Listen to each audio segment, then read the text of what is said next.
உங்களுக்கு இதுல என்ன தெரியும், எதுக்கு அதுல கால் வச்சீங்க அப்படின்னு ரத்தன் டாட்டாவை இன்சல்ட் செய்த வெளிநாட்டு நிறுவனம் கண்ணா இது எப்படி இருக்கு அப்படின்னு சொல்லி அந்த நிறுவனத்தையே வாங்கி கொலை மாசா ரிவெஞ்ச் எடுத்திருக்காரு ரத்தன் டாடா. 1998 ஆண்டுல இருந்து பயணிகள் கார் தயாரிப்புல டாடா இறங்கிருக்காங்க. முதல் காராவே இண்டிகாவை தான் அந்த ஆண்டு களம் இருக்குச்சு டாடா. ஆனா இண்டிகாவுக்கு அப்போ ரொம்ப பெரிய வரவேற்பு இல்ல. ரொம்பவே நஷ்டத்துல போனதுனால என்ன பண்றதுன்னு தெரியாம அந்த காரை மூடிரலாம், இருக்கிற காரெல்லாம் யாருக்காவது விற்பனை பண்ணிரலாம் அப்படின்னு முடிவு பண்ணாங்க.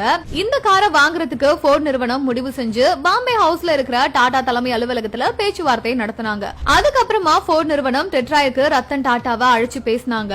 அப்போ கார் தயாரிப்பு குறித்து உங்களுக்கு எல்லாம் என்ன தெரியும், எதுக்காக இதுல காலை வச்சீங்க அப்படின்னு சொல்லி ரத்தன் டாட்டாவை பார்த்து போர்ட் கம்பெனியர் சொல்லிருக்காங்க. இதனால அவரு ரொம்பவே அதிர்ச்சி அடைந்து அந்த வார்த்தை ஒரு மனசுல குத்திக்கிட்டே இருந்திருக்குது. என்ன பண்றதுன்னு தெரியாம நியூயார்க்ல இருந்து புறப்பட்ட ரத்தன் டாடா 90 நிமிட விமான பயணத்துல சோகமாவே இருந்திருக்காரு.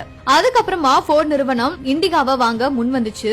ஆனா டாடா அதுக்கு தர முடியாது அப்படின்னு சொல்லிட்டாரு. அதுக்கப்புறமா தான் டாடா மோட்டார்ஸ் கார்கள் பிசினஸ்ல முன்னணி நிறுவனமா வளர்க்க ரத்தன் டாடா ஆரம்பிச்சாரு. அதே நேரத்துல போர்டு கொடுத்த அவமரியாதையும் ரத்தன் டாட்டாவோட மனசுல மிகப்பெரிய காயமா இருந்துட்டே வந்துச்சு. சரியான நேரத்துக்காக அவரு காத்திருந்தாரு. கரெக்டா 2008 ஆண்டுல அந்த சரியான நேரமும் வந்துச்சு. போர்டால நடத்த முடியாம அதோட ஜாகுவார் மற்றும் லேண்ட் ரோவர் நிறுவனங்கள் விற்பனைக்கு வந்துச்சு. இதுக்கு தானே காத்திருந்தேன் அப்படின்னு சொல்ற மாதிரி ஜாகுவார் மற்றும் லேண்ட் ரோவர் அப்படின்னு 2 நிறுவனங்களையுமே சேர்த்து வெறும் $230 கோடி ரத்தன் டாடா ஒப்பந்தத்தை முடிச்சாரு.